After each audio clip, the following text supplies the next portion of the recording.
Oh yeah, dude. What's up, man? Episode 4, Mr. Dore Auto, Mr. Suave. We got something special. I've been waiting to get this car on the channel. I've been trying to get my hands on these since they came out in 2023. This is a 2024, actually, Land Rover. Land Rover, Range Rover, whatever you want to call it. That's always kind of confused me because whenever you look at these trims, you can never figure out what's what. When I tell you, I'm not a big Range Rover fan, but I really like this car. I think you guys are gonna like the car too. I mean, it's not really my ideal spec. Color's kind of but it's fire. So look, you already know what we got to do. We got to take it out, see what it drives like, see if I like it, and you know, see if I recommend it to y'all. You already know what it is, man. Let's go.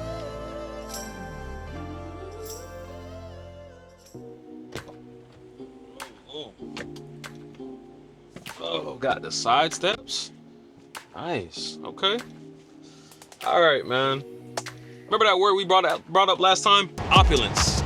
This is what you get into when you get into this this Range Rover.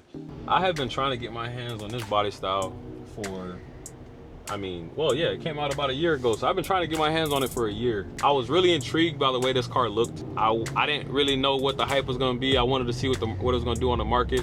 For the ones that I've seen, you know, a lot of people have been paying over sticker for it. But that's pretty common. That's pretty normal because whenever something new comes out, especially if you're rich, you got to have the first ones. That's what I've always seen, right? So that was pretty common for me. But I've been really excited about getting into this car.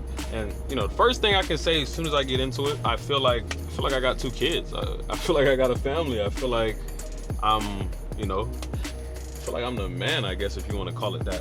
Back in the day, before Rolls-Royce came out with Cullinan, before Bentley came out with Bentayga, if you had a Range Rover autobiography, you was that, you know what I'm saying? You was that. And you had the best of the best. You were the top guy. When you pulled up, everybody knew like, oh yeah, that's an autobiography. That person, he's doing well for himself. Then of course, you know, other options came out with Bentley and Rolls-Royce, and even Aston Martin. So now, you know, when you look at the Range Rover, it still has that status. It's still that status symbol, but you know what I'm saying? It may just be just a Range Rover now. Now, this is an SE, so it's not an autobiography. It's not an SV, and really the biggest difference is the SE is the lowest end model that you can build. You can still, of course, add all the crazy options on it, but at that point, if you're gonna add all these options, you might as well just move up to an SV or an autobiography. I don't see why you're spending all that money not to. This one's as spec is about 190,000. I don't really think it's badly priced for what you're getting out of it. I mean, it feels like I'm floating right now. I feel good. The seats are super comfortable. I feel like I can drive cross country in this easily. I feel like I can drive all the way cross country in this with no problem. I'm talking about, this is definitely a grocery getter, family picker upper, and you can even opt in for the extended wheelbase version and also get a 7-seat, so you can have a 3rd row as well in this. I mean, this thing is, for the money, this is not a bad price at 190. Now, when you're talking about the autobiography version, you're talking about 250, 260. Now you're pushing in the Bentley money.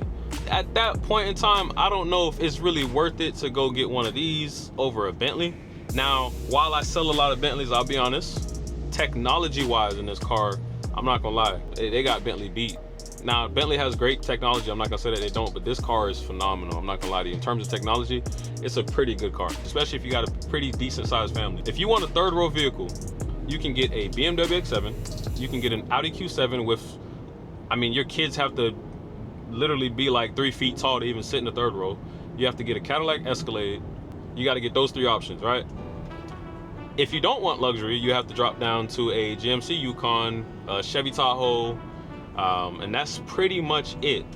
Oh, of course, you do got things like, you know, you can go get you a Honda. You can go get you an Infiniti QX, what is that, QX80, QX60 or something like that.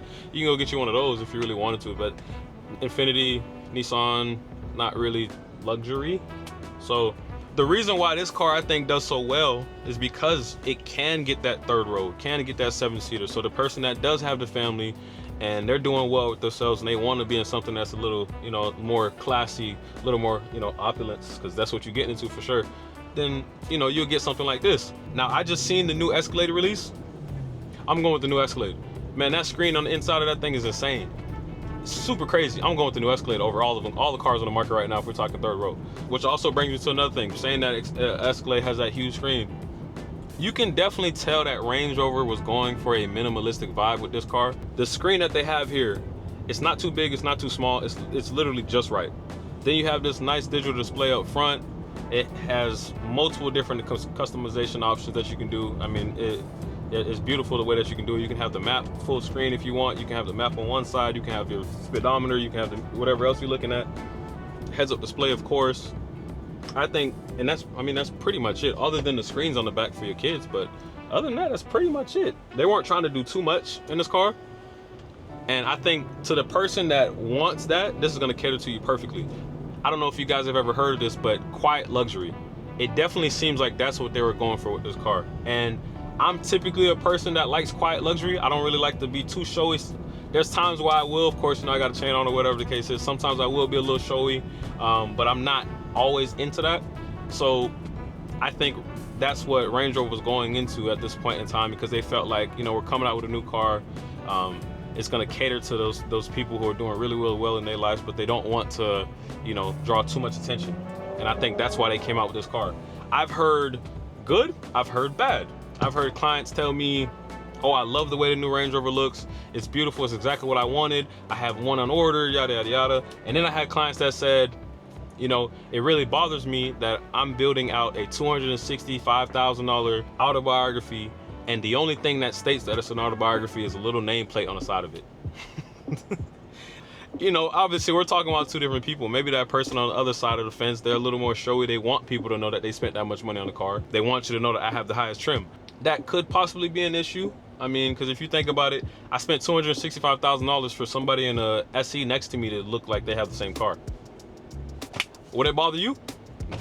Tell me in the comments if that would bother you. I don't think it would necessarily bother me, but I do understand why somebody would be upset about something like that. I really do like this car, man. I will say that it does make me feel like a dad. I am a dad. If you didn't know, I do have an 8-year-old, so definitely be the perfect car for going to pick up groceries. Definitely be the perfect car for, everything that just is all family. But I'm 27. I don't really like the feeling of kind of feeling like that yet. So for me, if I had to opt in for an SUV right now that I can do all those things I just mentioned, y'all already know, Lamborghini yours. I'm going Lamborghini yours. I can pick up my daughter from school. I can go get the groceries. And and it has a lot of power. That's the perfect car for me. It looks good. It looks exactly like how I look. You know what I'm saying? So I like that. Now in terms of power, this is not really a performance car, but it is still a V8, 4.0 little V8, 523 horsepower. There is a hybrid version of this, a plug-in hybrid. I'm sure people aren't really buying them as much, but it's there. But let's do a quick little pull. You can go to dynamic.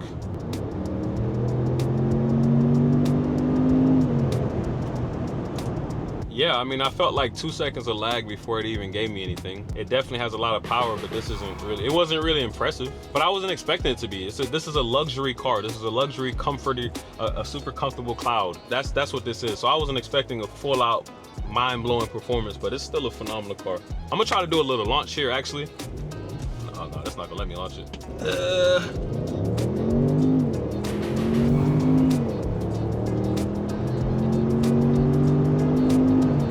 No, it's fast. It's definitely fast.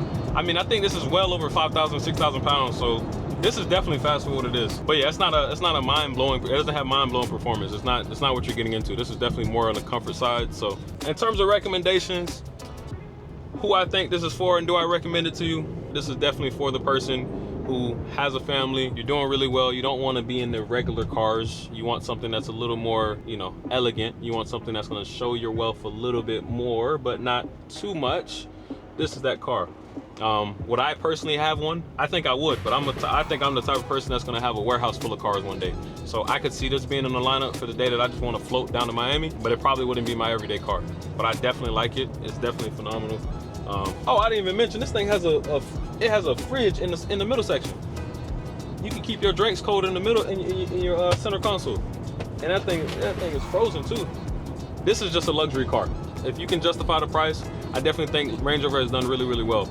The only thing I would be concerned about, which has always been a concern of mine with Range Rovers, number one, getting it serviced, because service departments are usually packed and you can barely ever get service. You got to do it months before.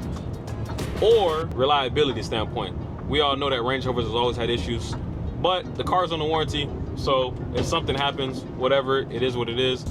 At least the car is covered, you know what I mean? But if you're not the type of person that really wants to have to deal with stuff going wrong and you don't want that anxiety, then I don't think this is definitely the car for you. You might want to go with the BMW, or you might want to go look at Escalade, which kind of has some issues too. But this was a fun drive. It was a real comfortable drive. I myself like it. Like I said, it probably wouldn't be what I would be looking for right now. If I had, you know, one more child, I think it would make a lot more sense for me. But yeah, thank you for tuning in. I believe this is episode 4. Yeah, episode 4. Please like, comment, and subscribe. Hit that bell icon so you know when I'm gonna drop the next video. I've been seeing a lot of comments on the last video. Thank you for the support. But yeah, we're gonna keep coming, man. You already know what it is, man. Mr. Dore Auto, Mr. Suave, I'm gone.